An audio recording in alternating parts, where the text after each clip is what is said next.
Toda pessoa narcisista tem esses 2 aspectos, o corporal e o cerebral. Os Eu não consigo entender de onde que esse povo tira essas questões, gente. É a primeira vez que eu vejo isso. Tô até curioso para saber o que que ela vai falar a respeito dessa questão. narcisistas, ou eles vão agir de maneira que se destaca pela própria aparência, e o corpo ele é visto como se fosse uma ferramenta de uso, então eles enfeitam a ferramenta para eles conseguirem o suprimento que eles necessitam. Ué, será que não tem narcisista feio? Esquisito isso, hein? Bem esquisito isso. Eles buscam destaque muitas vezes por essa parte corporal.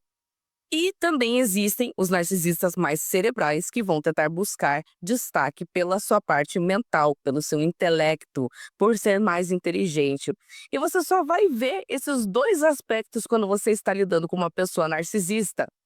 Vamos tentar trazer aqui uma impressão mais lógica diante do narcisista que, evidentemente, ela está tentando trazer.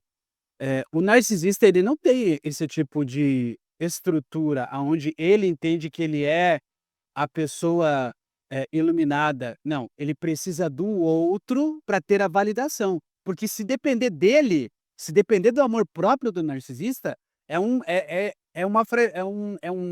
amor próprio fragilizado, é um amor próprio que não se sustenta sozinho. Você não vai ver um narcisista, e preste atenção, você não vai ver um narcisista tendo certeza de que ele é incrível, ele precisa de uma outra pessoa para ele ter esse tipo de validação. Porque o narcisista ele é falho, ele nunca se sente, tão belo quanto ele poderia ser, ele não se sente tão inteligente quanto ele poderia ser.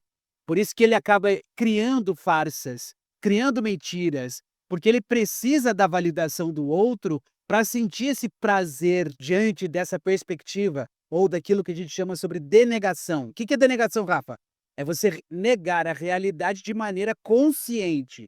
Você sabe que a realidade está ali, e aí você resolve abdicar dessa realidade. Por que que o narcisista monta verdadeiros personagens para interagir com outras pessoas? Porque ele não suporta a perspectiva da própria existência dele. Então ele vai dizer que ele pode ser demissexual para tentar se encaixar nas minorias. Ele pode dizer que ele é transexual, mas ele não tem nenhum tipo de referência de prova nenhuma, mas ele brinca com o anonimato das redes sociais. Ele pode dizer que ele é autista, ele pode dizer que ele é neurodivergente em alguma medida, ele pode dizer que ele não é que ele é estrangeiro, que ele é carioca, mas aquele sotaque paulista, aquele sotaque carregado de Aracaju. Não.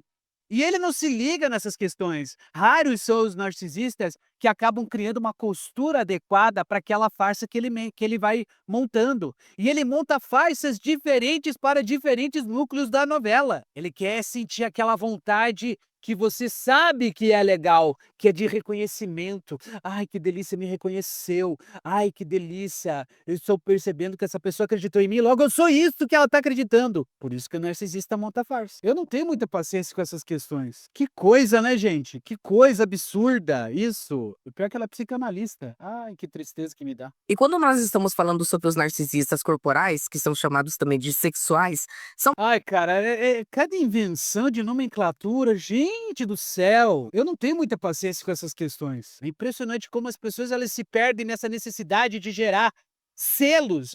pessoas que vão investir exageradamente em procedimentos estéticos, vão estar sempre preocupadas demais com o corpo, se são pessoas Sabe que ela trouxe para mim um insight, né, sobre essa premissa que ela tá trazendo sobre esse tal narcisista corporal, narcisista sexual, dessa pessoa que investe de uma maneira até compulsória em procedimentos estéticos. Isso não tem nada a ver com ela querer ser a perfeita, isso é uma disforia. Isso pode estar implicado em alguma outra, relação de angústia.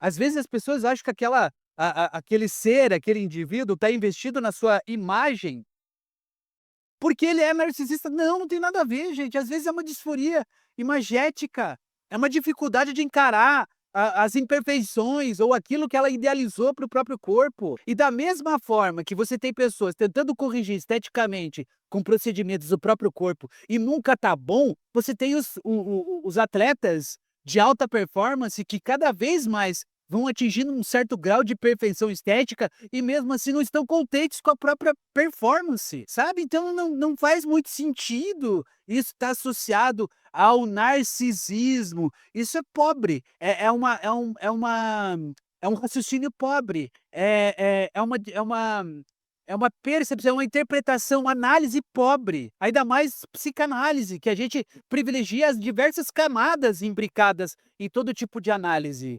Não dá para eu, sendo psicanalista, e eu sou mais criterioso como psicanalista. Falou para mim que é psicanalista, tem que segurar o rojão. Falou para mim que é psicanalista, tem certas questões que são básicas, como essa, por exemplo. Esse tipo de interpretação vem de uma pessoa que não tem ou não tem muita experiência, ou não tem muita leitura, ou não tem experiência em clínica, ou não tem experiência cultural, ou não tem experiência de conhecimento técnico, porque a psicanálise justamente é aquela que vai trazer para gente uma relação mais complexa. Quanto mais eu simplifico as análises, as interpretações, mais eu estou privilegiando o distanciamento de qualquer tipo de solução. Vamos para o próximo.